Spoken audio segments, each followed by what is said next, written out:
皆さんこんにちは。今日は Amazon で購入した毛糸をご紹介したいと思います。こちら2点になります。これ両方ともシルクの毛糸になります。私はシルクの糸というのをね、使うのが初めてなんでとてもワクワクして買いました。私はシルクについては全然詳しくなくて全く分かってないんですけども、エリシルクというのとマルベリーシルクというのはちょっと種類が違うようで、エリシルクっていう方はインドのアッサム地方が起源って言われている、野生種の蚕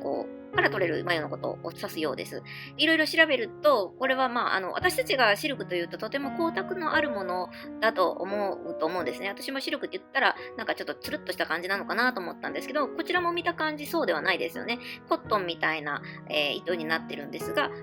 これがエリシルクの特徴のようです。だからどうなんだって言われるとちょっとよくわかんないんですけども、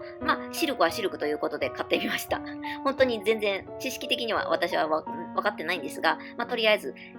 光沢のないシルクの方ですね。で、マルベリーシルクというのは普通のシルク、いわゆるシルクのようです。ただ、特に高級なものではないようなのですが、ただ私にとってみれば、シルク自体が高級なのかなって思うんですよ。私が普段買う、糸って多分 100g で10ドルまでのものも、だいたい10ドルまで、1000円ぐらいまでのものを使ってることを考えると、その倍ぐらいするので、やっぱりシルク高いのかななんていう感じで、その程度の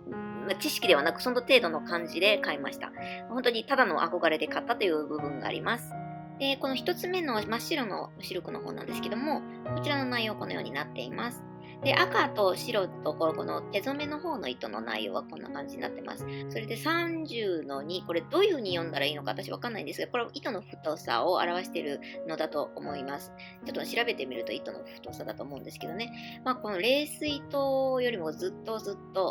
おそらく0.6とか0.8、9くらいでの針で編むのがちょうどいいんじゃないかなというような糸になると思います。とても繊細な糸になっています。ちょっと中身、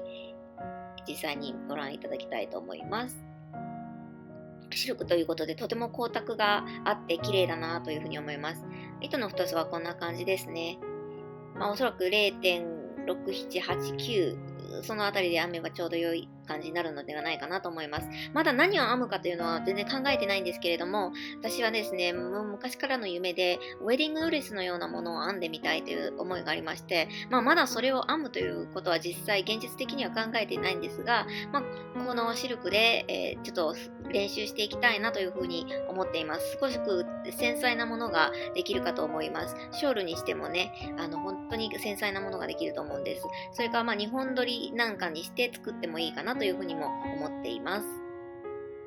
とても本当に光沢があって綺麗だと思いますし、私はそのシルクを使ったことがないので、夏場どうだろうとかっていうことも、ちょっとツイッターの方で、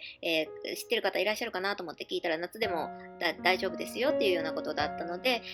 夏用の何かを編めればいいなというふうに思ってます。ただすぐに何かを編むという予定はないんですけれども、早く使うのを楽しみにしています。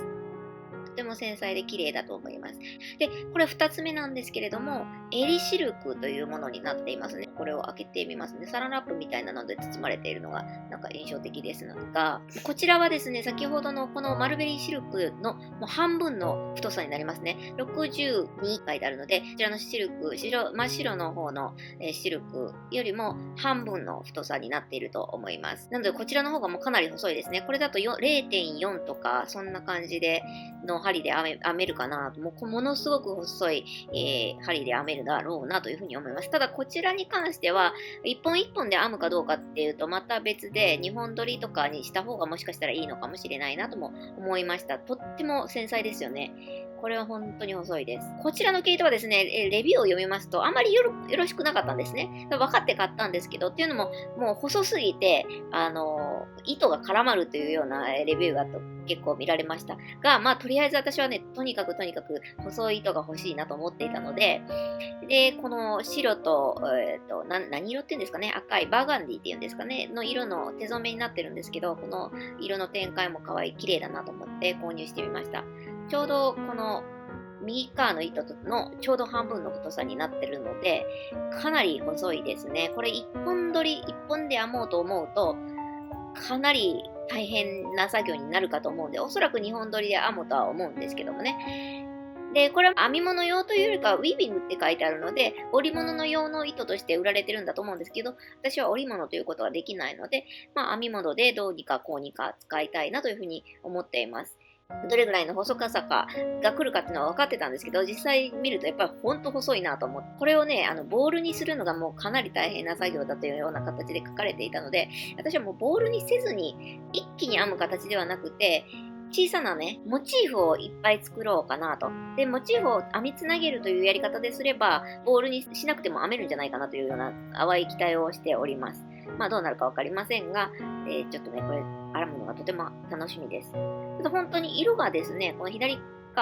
手の真っ白な部分に比べて、光沢がそんなにないなというのがこちらのエリーシルクという方ですね。というわけで今日は Amazon で買ったこちらの糸2点をご紹介させていただきました。おそらく日本の方がシルクって有名だと思うんですね。私ちょっとよくわからないんですけど、昔からね、養蚕なんていうのは日本では盛んに行われてた国だから、もしかしたら日本の方がシルクは安くで手に入るのかななんていうふうに思ったりもしています。わかんないんですけど、ご存知の方がいたらまた教えてください。もしね、日本の方がシルク安いよっていうんであれば、日本に帰った時にまたシルクの糸でも購入してみようかなというふうにも思います。こちら、私の初シルクの購入動画でした。最後までご視聴ありがとうございました。それではさようなら。